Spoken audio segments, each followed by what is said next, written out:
ஜெபம். எங்களை நேசிக்கிற பரிசுத்தமுள்ள பரலோக பிதாவே, பரிசுத்த தேவனே, அருமையான இந்த காலை பொழுதுக்காய் நன்றி நின்ற இதயத்தோடு துதிக்கிறேன், ஸ்தோத்தரிக்கிறேன், மகிமைப்படுத்துகிறேன். தகப்பனே உமக்கு நன்றியப்பா. ஜீவன் சுகம் பலன் தந்தீங்க, நன்றியப்பா. ஆண்டவரே உம்முடைய துதிக்க முடியாத சிலாக்கி தந்தீங்களே, கோடா கொடி ஸ்தோத்திரம். உம்மை அறிவது நித்திய ஜீவன் ஆண்டவரே, உம்மை சேவிப்பது மெய்யான சுபாவம். ஏசுராஜனே உமக்கு ஸ்தோத்திரம் ஸ்தோத்திரம் ஸ்தோத்திரம், கோடா கொடி ஸ்தோத்திரம். இந்த வேளையிலே உடைய வசனங்களை தியானிக்க இருக்கிறோம். ஆவியானவர் எங்களுக்கு ஆண்டவரே உதவி செய்ய வேண்டுமா செபிக்கிறோம்ப்பா. ஏசப்பா, என்னுடைய பலவீனங்களை குறித்து பரிதவிக்கக்கூடாத பிரதான ஆசாரியராக எங்களுக்காக இருப்பதற்காக கோடா கொடி ஸ்தோத்திரம் ஸ்தோத்திரம் ஐயா. எங்களுடைய பலவீனங்கள் எல்லாவற்றையும் மாற்றி போடுங்க. இயேசு கிறிஸ்துவின் நாமத்தில் ஜெபங்களும் ஜீவனுள்ள பரமபிதாவே, ஆமென். அன்பான ஜேடிகே மேயர்களுக்கு இயேசு கிறிஸ்துவின் நாமத்தினாலே வாழ்த்தல் கூறுகிறேன். நம்ம ஒவ்வொரு வாரமும் தேவனுடைய வசனங்களை காலை வெள்ளிக்கிழமை காலை 8 8:30 வரைக்கும் தேவனுடைய வசனங்களை தியானித்து கொண்டு வருகிறோம். கடந்த காலங்களில் நாம் எப்படின்னா ஆகமங்கள் 5 ஆகமங்களை நம்ம அதை ஆராய்ந்து கொண்டு வந்தோம். 5 ஆகமம் எல்லாம் முடிஞ்சிட்டு திருப்பி நம்ம புதிய ஏற்பாட்டுக்குள்ளே அந்த கிறிஸ்து பிறப்பை பற்றி பார்த்தோம். கிறிஸ்மஸ் காலங்கள் இருப்பதனால திருப்பி நம்ம பழையபடி என்ன செய்யணும்னா யோசுவாவுக்குள்ள வந்துட்டோம். அந்த ஆகமங்கள் முடிஞ்சிட்டு அது யாத்திரா லேவியரம் என்ன உபாகம், அந்த 5 ஆகமம் முடிச்சுட்டு இப்போ யோசுவாக்குள்ளே வந்துடும். யோசுவா நம்ம அதை எப்படி கோர்வையாக படிச்சுட்டு வரணும். பைபிளில் எல்லாமே அந்த ஆதியாகமம், ஆதியிலே தேவன், அந்த ஆதியிலிருந்து அந்த வரைக்கும் பைபிள் தான் நம்மளுக்கு என்ன ரெக்கார்டு. வருஷங்கள் எல்லாமே அதில் தான் அடங்கி இருக்கிறது. வெளிப்படுத்தல் ரெவலேஷன் வரைக்கும் இருக்கிறது. வரப்போகிற காலங்களும் குறித்து ரெவலேஷனில் இருக்குது.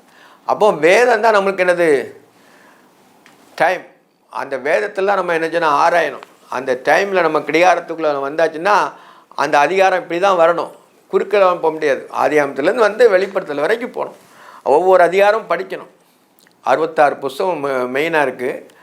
அது பைபிள் பெரிய புஸ்தகம்லாம் கிடையாது. பார்த்தா நீங்கள் நல்லா புரிஞ்சுக்கிட்டேன்னா பைபிள் மாதிரி உங்களுக்கு சின்ன புஸ்தகம் வேறு எதுவுமே கிடையாது.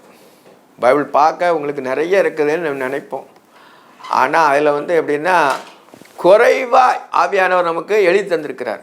குறைவானது நிறைய நம்ம ரெக்கார்டெல்லாம் பண்ண வேண்டியதில்லை. குறைவாக நம்ம மூலம் மட்டும், அந்த மூல உபதேசம், அந்த மூல காரியங்கள் மட்டும் நம்ம என்ன செய்யணும், வேதத்தில் நம்ம எடுத்துக்கிட்டோம். அதுதான் இருக்குது.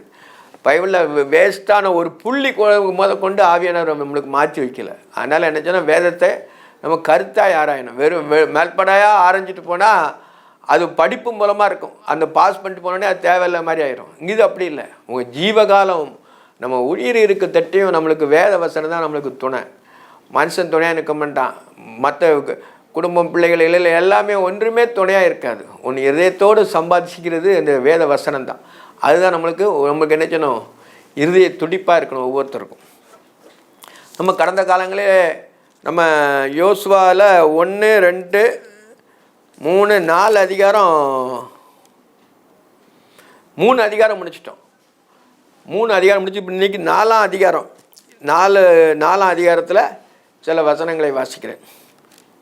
ஜனங்கள் எல்லாரும் யோர்தானை கடந்து தீர்ந்தபோது கர்த்தர் யோசுவாவை நோக்கி, நீங்கள் ஒவ்வொரு கோத்திரத்துக்கும் ஒவ்வொருவராக ஜனங்களின் 12 பேரை தெரிந்து கொண்டு இங்கே யோர்தான் நடுவில் ஆசாரியர்கள் கால்கள் நிலையாய் நின்ற இடத்தில் 12 கற்களை எடுத்து அவைகளை உங்களோட கூட அக்கறைக்கு கொண்டு போய் நீங்கள் இன்று இரவில் தங்கும் ஸ்தானத்திலே அவைகளை வையுங்கள் என்று அவர்களுக்கு கட்டளையிடு என்றார். என்றார்னா என்ன, அப்படியே என்றார்னா தேவன் சொல்லுகிறார் அப்படின்னு அர்த்தம். என்றான்னா யோசுவா சொல்கிறான்னு அர்த்தம். கடந்த காலங்களில் என்ன பார்க்கணும்னா யோர்தானே அவங்க என்ன செய்யணும், கடக்கும் பொழுது என்ன செய்யணும், ஆண்டவர் சொல்லிட்டார், நீ யோர்தானே நீங்கள் கடந்து போகும்பொழுது நான் உங்களோடு மோசையோடு இருந்தது போல் உங்களோடு இருப்பேன் என்பதுக்கு அடையாளமாகவும் அந்த கானான் தேசத்து ராஜாக்களை அழித்து உங்களுக்கு அந்த தேசத்தை சுதந்திரமாய் கொடுப்பதற்கு அடையாளமாக இந்த யோர்தான் பிரியும்னு சொல்லிட்டார் ஆண்டவர்.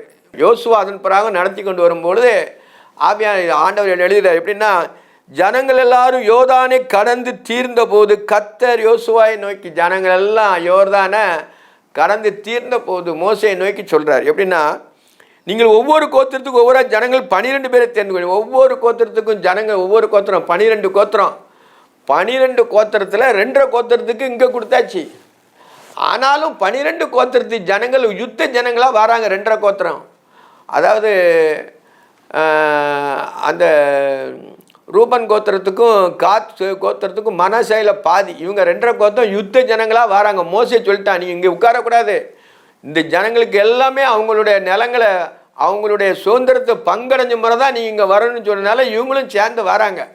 அப்படி வரும்பொழுது அவங்க எல்லாம் கரையேறிட்டாங்க.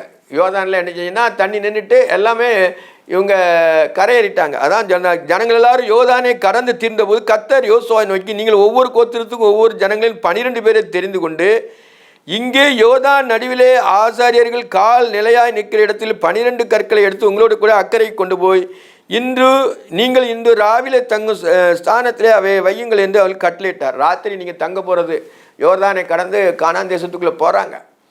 அப்போ என்ன சொன்னால், நீங்கள் தங்குற இடத்துல அந்த 12 கல் என்ன யோர்தான் நடுவில் இருந்து எடுத்துக்கொண்டு போங்க அப்படின்னு ஆண்டவர் சொல்லிட்டார். இது எப்படின்னா அடையாளம் வேணும். எதுவுமே இந்த காலத்தில் எப்படின்னா நம்ம முன்னால் ஒரு அடையாளம் இருக்கணும். ஒரு யோர்தானை பிரிச்சதுனால அவங்க அந்த நடுவிலிருந்து எடுத்து வந்த கல் அங்கே அடையாளமாக சொல்லும். இவங்க யோர்தானை வெட்டாந்தரை மாதிரி கடந்து வந்தாங்க. யோர்தான் நதி புரண்டு போகுமா.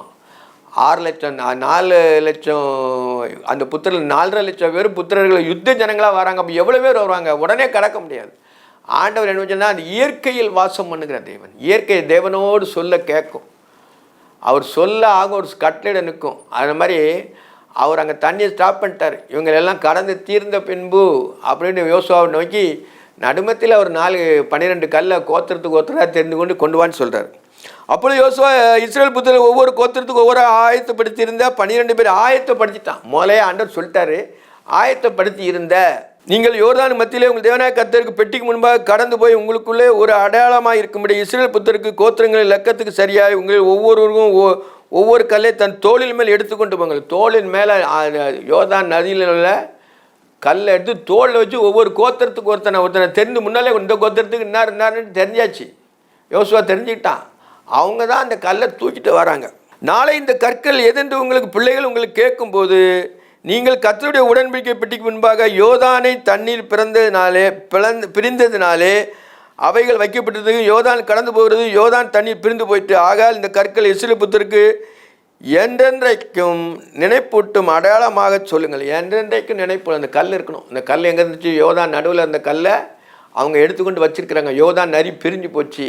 அவங்க போட்டு மூலமாகவோ கப்பல் மூலமாகவோ ஒரு இது மூலமாகவோ எது மூலமாக வரல, வெட்டாந்தரையில் நடக்கிற போது நடந்து கொண்டு வருகிறார். என்ன அடையாளத்தை குறிக்கிறது?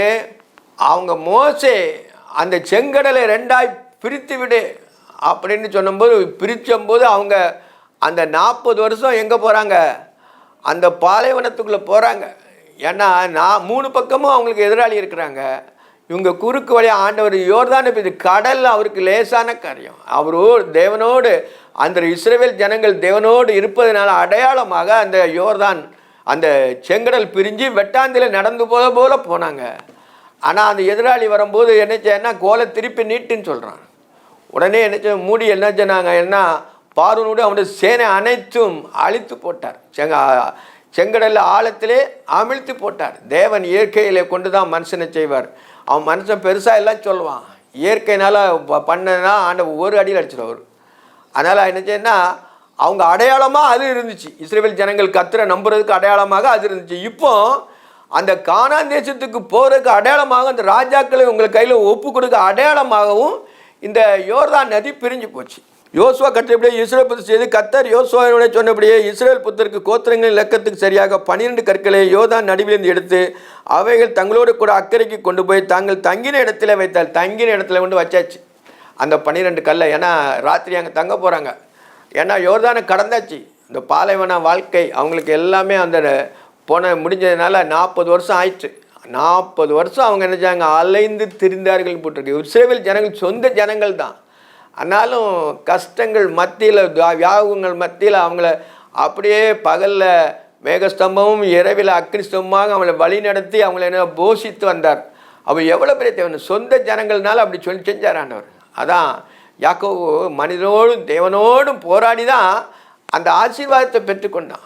ஆண்டவர் சொன்னால் அவர் மாற்றவே மாட்டார். உன்னை ஆசீர்வதிக்கவே ஆசீர்வதிப்பேன்னு ஆபிரகாம் சொன்ன ஆசீர்வாதம் இப்போ இது ஸ்டார் மூலமாக அங்கே இஸ்ரவேல் ஜனங்களுக்கு வந்து அவங்க கானான் தேசத்தில் போய் என்ன செய்கிறாங்கன்னா போயிட்டு யோர்தானை கடந்து போயிட்டாங்க. மோசே யோசுவா கட்டளைகள் இந்த எல்லாவற்றிலும் ஜனங்களுக்கு சொல்லும்படி கர்த்தர் யோசுவா கட்டளைகளெல்லாம் செய்து முடிய மட்டும் பெட்டியை சுமக்கிற ஆசிரியர் யோர்தான் நடுவே ஜனங்களை தீவிர்த்து போனார்கள். அது அப்படி என்ன, 12 கற்களை யோர்தான் நடுவில் எடுத்து அவைகள் தங்களோடு அக்கறைக்கு கொண்டு போய் தங்களை தங்கின இடத்துல வைத்தார்கள். அது ஒரு கல்லை 12 கல் வச்சாச்சு. திருப்ப அவன் என்ன செய்றான்னா இன்னொரு 12 கல். எப்படின்னா யோர்தான் நடுவில் உடன்படிக்கை பெட்டி சுமந்த ஆசாரியன் கால்கள் இந்த இடத்திலே யோசுவா 12 கற்களை நாட்டினான். பார்த்தீங்களா, அவங்க 12 கல்லை வெளியிலையும் கொண்டு போகிறாங்க. ஆனாலும் யோசுவா என்ன செய்றான்னா அந்த உடன்படிக்கை பெட்டி அந்த சுமந்து கொண்டு இருக்கிற ஆசாரியர்கள் கால் பட்டிருந்த இடத்துல இருந்து என்ன செய்யறான்னா 12 கல்லை எடுக்கிறாங்க. அப்போ என்ன 12 பண்ணி 24 கல். அவங்க யோசுவா 12 கல்லை எங்கே நாட்டுறான், அந்த யோர்தான் நதிக்குள்ளே நாட்டுறான். அதான் சொல்றார், யோர்தான் நடுவில் உடன்படிக்கை பெட்டி சுமந்த ஆசாரியர்கள் கால்கள் நின்ற இடத்திலே யோசுவா 12 கற்களை நாட்டினான். 12 கல் நாட்டினான். வெளியில் அடையாளமாக இல்லாட்டாலும் எனக்கு யோர்தான் நதிக்குள்ளே அடையாளம் இருக்குது. அந்த பிரிஞ்சதுக்கு அடையாளம் நாங்கள் அப்படி வந்து யோசுவா நட்டினதுக்கு அடையாளமாக இருக்குது. பழைய ஏற்பாட்டில் அடையாளம் அந்த மோசே அந்த 40 அடையாளம் என்ன அடையாளம், அந்த எகிப்து ஜனங்கள் எல்லாம் அதில் அந்த இராணுவ வீரர்கள் எல்லாமே செங்கடல் அழிஞ்சு போனாங்க. இங்கே அதுக்கு அடையாளமாக இவன் யோசுவா என்ன செய்றான்னா 12 கற்களை நாட்டினான். யாரும் மாற்ற முடியாது. இதெல்லாம் உலக சரித்திரத்திலே உள்ளது. ஜனங்கள் இன்றைக்கி இருப்பாங்க 60-70 வருஷத்தில் போயிடுவாங்க. ஆனால் 6000 7000 10,000 வருஷம்னாலும் அந்த கல் அவங்களுக்கு சாட்சி சொல்லிக்கிட்டே இருக்கும். நமக்கு இப்போ சாட்சி சொல்கிறது இந்த வேத வசனம் தான். நம்மளை என்ன செய்யணும், சாட்சி சொல்லிக்கிட்டே இருக்குது. அதனால தான் என்ன சொல்லியிருக்காருன்னா அங்கே என்ன செய்யணும்னா யோர்தான் நடுவில் உடன்படிக்கைப்பட்டி சுமந்த ஆசாரிகள் கால் இந்த இடத்திலே யோசுவா 12 கற்களை நாட்டினான். அப்போ 12 கல் என்ன யோர்தான் நடுமத்திலேயும் இருக்குது, நாட்டினான். அவைகள் இந்நாள் மட்டும் அங்கே இருக்கிறது. இந்நாள் மட்டும் சொல்கிறாரு. இந்நாள் மட்டும் இன்னைக்குள்ள நாளும் சேர்க்குதான் சொல்லுது. இப்போ நம்ம அங்கே போய் பார்க்க முடியுமா, அதுக்குள்ளே இருக்குது. அந்த யோர்தான் நதிக்குள்ளே அந்த 12 கோத்திரத்தினுடைய அடையாளமாக யோர்தான் பிரிஞ்சதுனால அடையாளமாக அந்த 12 கல்கள் யோசுவா நாட்டின கல் இன்றைக்கும் அங்கே இருக்குது. அதான் இந்நாள் மட்டும் அங்கே இருக்கிறது அப்படின்னு சொல்லிட்டார்.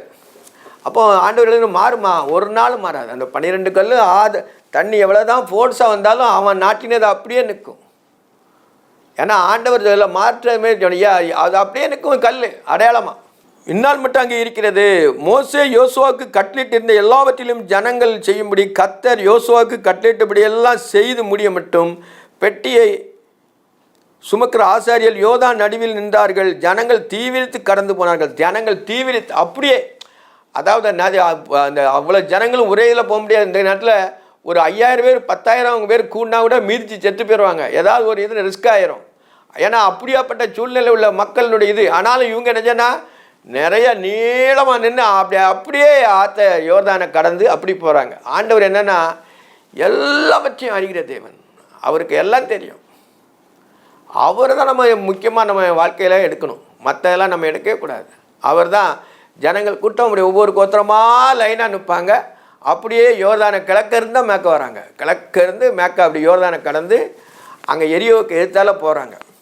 பெட்டியை சுமக்கிற ஆசாரியர் யோர்தானில் நடுவே நின்றார்கள். ஜனங்கள் தீவிரித்து கடந்து போன ஜனங்கள் நடுவே நின்ட்டாங்க. தண்ணி நிற்கும்போது தண்ணி குவிலாக நிற்குது. ஏன்னா இவங்க போயிட்டுனா தண்ணி முடியக்கூடாது. ஏன்னா உடன்படிக்கை பற்றி முக்கியமானது. தேவன் அதில் அவங்களுக்கு ஒரு முழு எண்ணம். உடன்படிக்கை பற்றி இப்போ எங்கே இருக்குது, நம்ம இருதயத்தில் தான் இருக்குது. உடன்படிக்கை புதிய உடன்படிக்கை நம்ம இருதயத்தில் தான் இருக்குது. ஆனால் பழைய உடன்படிக்கை எப்படின்னா அந்த உடன்படிக்கை பெட்டிக்குள்ளே மன்னா 10 கற்பனை, ஆரோனுடைய துளிர்த்த கோல் அது எல்லாமே அங்கே இருக்குது. பழைய அதில் தான் அவங்க என்ன சொன்னா உடன்படிக்கை பெட்டிக்குள்ளே தேவன் கிருபாசனம் எல்லாம் இருக்குன்னா அவங்களுக்கு ஒரு முழு எண்ணம் உடன்படிக்கை பெட்டி சார்ந்து இருந்ததுனால தேவன் அவங்களே நினைச்சாருன்னா அந்த பெட்டி ரொம்ப முக்கியம். நடுமத்தில் ஆசாரியர்கள் பரிசுத்தமாக்கப்பட்ட ஆசாரியர்கள், தேவனுக்கு ஊழியம் செய்கிற ஆசாரியர்கள் பரிசுத்தமாக்கப்பட்டார்கள். பரிசுத்தம் இல்லாமல் ஒருவனும் கர்த்தரை அறியான். அங்கே அசுத்தமாக இங்கே உள்ளே இருக்க முடியாது. நாதாபும் அபியும் செத்தாங்கல்ல, அதே மாதிரிலாம் இருக்க முடியாது. அந்த யோர்தானில் நதிக்குள்ளே இருக்கும்போது அப்போ உத்தமமாக கர்த்தரை பின்பற்றின ஆட்கள் தான் ஆசாரியர்களை இருக்க முடியும். ஜனங்கள் எல்லாம் கடந்து தீர்ந்த பின்பு கர்த்தருடைய பெட்டியும் கடந்து ஆசாரியர் ஜனங்களுக்கு முன்பாக போனார்கள். கர்த்தருடைய பெட்டியும் ஜனங்களுக்கு முன்பாக, ஜனங்கள் எல்லாரும் கடந்து போன பின்பு கர்த்தருடைய பெட்டியை கடந்து ஆசாரியர் ஜனங்களுக்கு முன்பாக போனார்கள். ஆசாரியர்கள் ஜனங்களுக்கு முன்பாக போனார்கள். அவங்களும் என்ன சொன்னா, அவங்க கடந்து போகும்போது ஆசாரியர்கள் ஜனங்களுக்கு முன்பாக, அவங்க ஜனங்கள் போகும்போது அவங்க முன்னால் உடன்படிக்கை பெட்டியும் போகுது. ரூபன் புத்திரரும் காத்து புத்திரரும் மனாசே பாதி புத்திரரும் மோசே தங்களுக்கு சொன்னபடியே அணியணியாக இஸ்ரேல் புத்திரருக்கு முன்பாக கடந்து போனார்கள். பார்த்தீங்களா, மோசே தன்னுடைய சொன்னான், நீங்கள் இங்கே உட்கார்ந்துடக்கூடாது, உங்களுடைய சகோதரர்களுக்கும் அந்த லேண்டை, அந்த ராஜாக்களை முறியடித்து அந்த லேண்டை பிரித்து கொடுத்த முறை தான் நீங்கள் இங்கே வரணும். ஏன்னா ரூபன் புத்திரர் காத்து புத்திரருக்கு நிறைய ஆடுகள் இருந்தது, பெரிய சமமான வழியினால் 2.5 கொத்தம் யோர்தானுக்கு இங்கே கொடுத்துட்டாரு. நம்ம பழைய பாட்டில் பார்க்கும்போது அவங்களுக்கு தான் சண்டை எப்படி இல்லாமோ வருது. ஆனால் நம்ம நினச்சோன்னா அதை கோர்வையாக நம்ம படிக்கும்பொழுது, ஒரு ஒழுங்காக நம்ம படிக்கும்போது லேசாக புரிஞ்சுக்கிடலாம். தேவன் எப்படி ஒவ்வொரு காலத்துலேயும் வாசம் செய்கிறாருங்கிறத, எப்படி நடத்துகிறாருங்கிறத நம்ம அறிய முடியும். இப்போ உள்ள காலங்களில் தேவன் எப்படி நம்ம நடத்தி கொண்டு வருகிறாருன்னு சொல்லி நம்ம உள்ளத்தோடு ஆராயலாம், வேத வசனத்தை கூட சார்ந்து. ஏறக்குரிய 40,000 பேர் யுத்த ஜனராக யுத்தம் பண்ணும்படி கர்த்தருக்கு முன்பாக எரியோ சமமான வழிகளை கடந்து போனார்கள். எரியோவின் சமமான வழியில் ஏறக்குறைய 40,000 பேர். பாருங்கள், 40,000 பேர் மொத்தமாக போனால் அந்த இடம் எப்படி இருக்கணும்னு பார்த்துக்கிடுங்க. அவ்வளோ பேரும் யுத்த ஜனங்கள் மட்டும்தான் அவ்வளோ இருக்குன்னா மற்ற ஜனங்கள் எவ்வளோ இருப்பான்னு பார்த்துக்கிடுங்க. கடந்து போனார்கள். அந்நாட்களில் கர்த்தர் யோசுவாவை சகல இஸ்ரவேல் கண்களுக்கு முன்பாக மேன்மைப்படுத்தினார். அவர்கள் மோசேக்கு பயந்தது போல அவனுக்கும் அவன் உயிரோடு இந்த நாளெல்லாம் பயந்திருந்தார்கள். மோசேக்கு பயப்படுவாங்க ஜனங்கள், ஏன்னா மோசேயோட தேவன் பேசினார், அவரோட தான் எல்லாம் இருக்கிறார் கிரீசர்னால. இப்பவும் அவன் யோர்தானை பிரித்து வந்ததுனால ஜனங்கள் மோசேக்கு பயப்பட்டது போல இவங்களுக்கும் என்ன செய்றாரு, பயப்படுவாங்க அப்படின்னு சொன்னார். அந்நாட்களில் கர்த்தர் யோசுவாவை சகல இஸ்ரவேல் கண்களுக்கு முன்பாக மேன்மைப்படுத்தினார். அவர்கள் மோசேக்கு பயந்திருந்த போல அவனுக்கும் அவன் உயிரோடு இருந்த நாட்கள்லாம் பயந்திருந்தார்கள். அவனுக்கும் உயிரோடு இருந்த நாள் பூரா யோசுவா சொன்னபடி கேட்டு தேவன் அவனோடு இருக்கிறாருங்கனால கேட்டு அவனுக்கும் பயந்திருந்தார்கள் இருக்கு.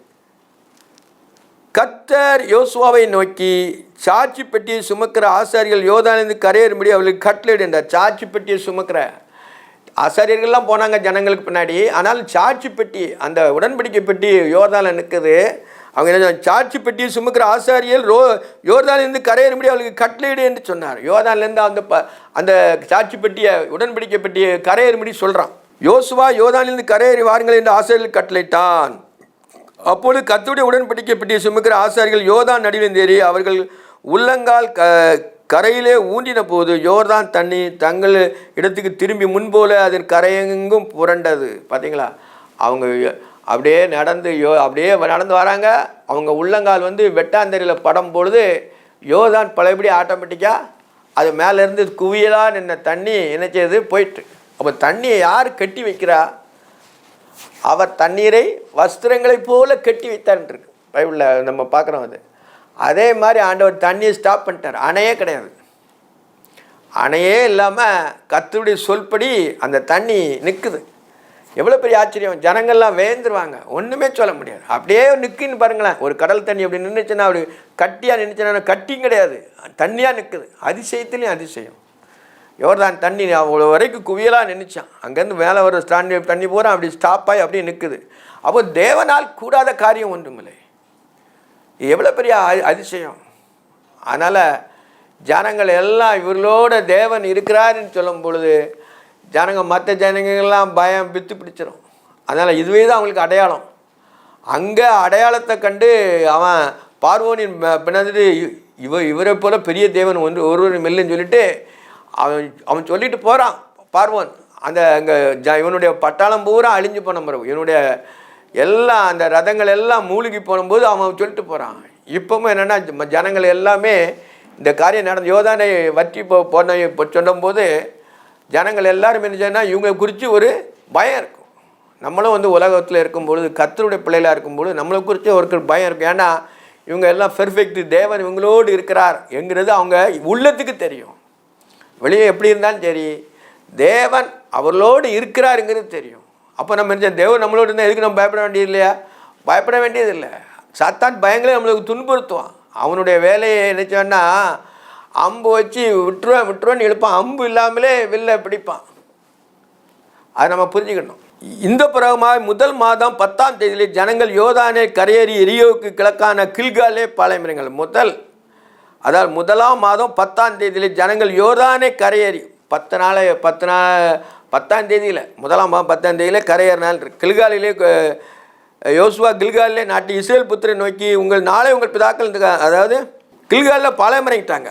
அவர்கள் யோர்தானில் எடுத்து கொண்டு வந்த அந்த 12 கற்களை யோசுவா கில்காலிலே நாட்டினான். கில்காலில் அவன் தங்கியிருக்க இடத்துல கில்காலில் நாட்டி இஸ்ரேல் புத்திரை நோக்கி நாளை உங்கள் பிள்ளைகள் கற்கள் எது என்று உங்களுக்கு கேட்கும்போது நீங்கள் உங்கள் பிதாக்களுக்கு அறிவிக்க வேண்டியது என்னவென்றால், இஸ்ரவேல் வெட்டாந்திரை வழியாக இந்த யோர்தானை கடந்து வந்தார்கள். வெட்டாந்திரை வழியாக கடந்து வந்தான்னு அடையாளம் அங்கே உண்மையாக நடந்துச்சு. அந்த உண்மையாக நடந்ததுக்கு அடையாளம் என்னென்னா இந்த 12 கற்கள் தான். அங்கே யோர்தானுக்குள்ளேயும் 12 கற்கள் இருக்குது. அப்போ இதுதான் அடையாளம். உங்கள் பிள்ளைகள் கேட்கும்போது இது சொல்லணும். அப்போ அடையாளம் காட்டணும்னா இதுதான் அடையாளம். நீங்கள் உங்கள் பிள்ளைகளுக்கு அறிவிக்க வேண்டியது என்னவென்றால், இஸ்ரவேல் வெட்டாந்திரை வழியாக இந்த யோர்தானை கடந்து வந்தார்கள். பூமியின் சகல ஜனங்களும் கர்த்தருடைய காலம் பலத்ததென்று அறியும்படிக்கு. பூமியில் உள்ள சகல ஜனம், இஸ்ரவேல் கோத்திரம் மட்டும் இல்லை, பூமியில் உள்ள சகல ஜனங்களும் எல்லாருக்கும் தெரியும். இப்போ ஒரு நியூஸ் நடந்துச்சுன்னா உலகத்தில் அந்த எண்டில் நடந்தான்னு சேர்தான் இங்கே உடனே ஒரு செகண்டில் ஒரு 5 நிமிஷத்துக்குள்ளே உலகம் பூராமே தெரியும். அப்படி உள்ள காலம் வந்துட்டோம், நவீன காலங்களில் வந்துட்டோம். அதே மாதிரி அந்த காலத்தில் என்னச்சுன்னா இது இருந்திருக்கு. அதான் அவங்களுக்கு எல்லாருக்குமே தெரிஞ்சிருக்கு. பூமியில் சகல ஜனங்களும் கர்த்தருடைய கரம் பலத்ததென்று அறியும்படிக்கு நீங்கள் சகல நாளும் உங்கள் தேவனாய கர்த்தருக்கு பயப்படும்படிக்கு. நீங்கள் சகல நாளும் பயப்படணும். ஒரு நாள் 2 நாள் கர்த்தருக்கு பயப்படக்கூடாது. மனுஷனுக்கு பயப்படுவது கண்ணியை வருவிக்கு. ஆனால் கர்த்தருக்கு பயப்படுவேன்னு சொன்னால் ஜீவனுக்கு ஏதுவானது. கர்த்தருக்கு பயப்படுறேன்னா அவரை பயந்து போய் அவரை நம்ம தொழுதில்லை, அப்படி கிடையாது. அவரை மனமகிழ்ச்சியோடு தான் தொழுது கொள்ள வேண்டும். பயப்படுற ஆவியை நம்மளுக்கு தரல ஆண்டவர். அப்பா பிதாவை என்று கொடுக்குற புத்திர சுவாத்தின் ஆவி தந்திருக்கிறாரு. அப்போ அப்பா பிள்ளை என்கிற உறவில் நம்ம என்ன செய்யணும்? தேவன் என்னுடைய தகப்பன், தேவன் என்னை ஆளுகிறவர் அப்படி நம்ம ஜெபம் பண்ணி அவரு இருக்கும்போது தான் அதான் புத்திர பாக்கியம். அதான் அப்பா பிதாவை என்று கூட புத்திர சுவாத்தின் ஆவியை, குமாரின் ஆவியை இதயங்களை ஊற்றினான் இருக்கு. குமாரின் ஆவி தேவன் இயேசுவானவர் மூலமாக நமக்கு தேவனுடைய ஆவி ஊற்றப்பட்டது. பூமியின் சகல ஜனங்களும் கர்த்தருடைய கரம் பலத்ததென்று அறியும். பூமியின் சகல ஜனங்களும் கர்த்தருடைய கரம் பலத்ததென்று அறியும். அவருக்கு தண்ணியே நிப்பாட்டினவர் என்னெல்லாம் செய்ய முடியாது அப்படின்னு என்ன செய்வார்னா அவங்களுக்கு அறியணும், ஜனங்கள் எல்லாம் அறியணும். நீங்கள் சகல நாளும் உங்களை தேவனாய கர்த்தருக்கு பயந்திருக்கும்படி உங்கள் தேவனாய கர்த்தர் சிவந்த சமுத்திரத்தின் தண்ணீரை தங்களுக்கு வற்றி போன தீர் மட்டும் எங்களுக்கு முன்பாக வற்றி போக பண்ணிடு போல உங்கள் தேவனாய கர்த்தர் யோர்தானின் தண்ணீர் செய்தது இதே உங்களுக்கு முன்பாக நீங்கள் கடந்து தீர்மலம் வற்றி போக பண்ணினார் என்று அறிய கடவீர்கள். அந்த யோர்தானை வற்றி போனது செங்கடல், அதாவது சிவந்த சமுத்திரம் தண்ணீரை, சிவந்த சமுத்திரம் வற்றி போனது போல் இதுவும் வற்றி போனது நீங்கள் எல்லாரும் அறியணும்னு சொல்கிறார். இதோட என்ன நினச்சேன்னா முடிஞ்சிட்டு யோசுவாவோட ஜனங்கள், யோசுவாவோட கர்த்தர் இருந்தார். ஆனாலும் அவன் சொல்லலை. யோசுவா அந்த பெட்டி போகும்போது தான் பெட்டி என்னச்சுன்னா காலில் தண்ணி அந்த ஆசாரியர்கள் கால் பட்ட உடனே தண்ணி 2ஆக பிரிஞ்சது. அங்கே செங்கடலில் சிவந்த சமுத்திரத்தில் யோர்தானை அவன் கம்பிட்டு இந்த கோல், அந்த கோலை நீட்டும் போது என்ன செய்யணும் 2ஆக பிரிஞ்சது. திருப்பி வெளியிலேருந்து போய் கோல் நீட்டும் போது மூடிட்டு. இங்கே எப்படின்னா கர்த்தருடைய உடன்படிக்கை பெட்டி ஆசாரிகளுக்கு கால் தண்ணியில் பட்ட உடனே யோர்தான் 2ஆக பிரிஞ்சது. கிழக்குள்ள தண்ணி கடல் உப்பு கடல் வரைக்கும் போயிட்டு மேற்குள்ள குவிலாக நிற்குது. திருப்பி இவங்க யோர்தானுடைய கரை எண்ணும் போது பழையபடி என்ன செய்யணும் எல்லாம் வந்துட்டு அது மூடிப்படுது. எல்லாமே யோசுவாவோடு இருக்கிறார் என்பதை தேவன் அந்த காலத்துக்கு தகுந்தாப்பில் ஒவ்வொருத்தரும் அதை தெரிவித்து கொண்டுகிறார். இதோட அந்த அதிகாரம் முடிஞ்சது. ஜெபமணி ஒரு பாடல் பாடி ஜெபமணி நிறைவு. இஸ்ரவேல் என் ஜனமே என்றும் இடறிட வேண்டாம், யெகோவாவுன் தெய்வமானால் ஏதும் பயம் வேண்டாம். ஓங்கும் புயமும் பலத்த கரமும் உன் பக்கமே உண்டு, தாங்கும் கிருபை தயவு இரக்கம் தாராளமாயுண்டு. இஸ்ரவேல் என் ஜனமே என்றும் இடறிட வேண்டாம். யெகோவாவுன் தெய்வமானால் ஏதும் பயம் வேண்டாம். பார்வோன் கைக்கு விடுவித்து மீட்ட பஸ்காட்டு குட்டி ஆரோன் மோசே என்னும் நல்ல ஆசாரியருண்டு. இஸ்ரவேல் என் ஜனமே என்றும் இடறிட வேண்டாம். யெகோவாவுன் தெய்வமானால் ஏதும் பயம் வேண்டாம். செங்கடலில் வழி திறந்த சீயோன் நாயகனே, பங்கமின்றி பாலைவனத்தில் பராமரித்தாரே. இஸ்ரவேல் என் ஜனமே என்றும் இடறிட வேண்டாம். இயேசுதானும் தெய்வமானால் ஏதும் பயம் வேண்டாம். சத்ருக்களை சிதறடித்த சர்வவல்ல தேவன் யுத்தத்தில் முன்னே நின்று ஜெயம் எடுத்தாரே. இஸ்ரவேல் என் ஜனமே என்று இடறிட வேண்டாம். இயேசுதானுன் தெய்வமானால் ஏதும் பயம் வேண்டாம். பயப்படாதே சிறுமந்தையே, பானான் உன் மேய்ப்பன். தயங்காதே மனம் கலங்காதே, உன் தேவன் தினம் காப்பேன். இஸ்ரவேல் என் ஜனமே என்றும் இடறிட வேண்டாம். இயேசுதான் உன் தேவன் என்றும் ஏதும் பயம் வேண்டாம். ஜெபம்.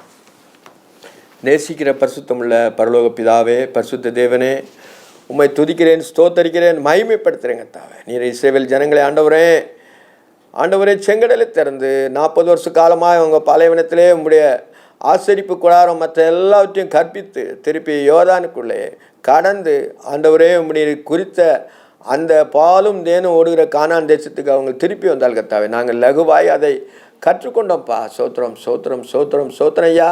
இந்த யோர்தான் வாழ்க்கை எங்களுக்கு இருந்தாலும் கத்தாவே, நீர் லகு பொழுதிலே ஆண்டவரே லகுவாக்கி தருகிற தேவனாக இருப்பதற்காக நன்றி அப்பா. சோத்திரம் சோத்திரம்ப்பா. இயேசுராஜனே உமக்கு சரணம் சரணம். நீர் எங்களுக்காக நீர் சிலுவையில் எல்லாவற்றையும் ஆண்டவரே சம்பாதித்தீர். ஆண்டவரே உங்களுடைய தழும்புகளால் நாங்கள் குணமானோங்க தாவே. சோத்திரம். பலவீனங்கள் சோர்வுகள் எல்லாவற்றையும் எடுத்து போடுங்க.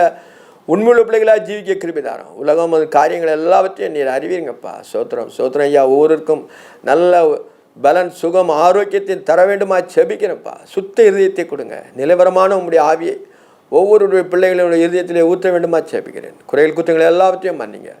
இயேசு கிறிஸ்துவின் நாமத்தில் ஜெபங்களும் ஜீவனுள்ள பரமபிதாவே. ஆமென்.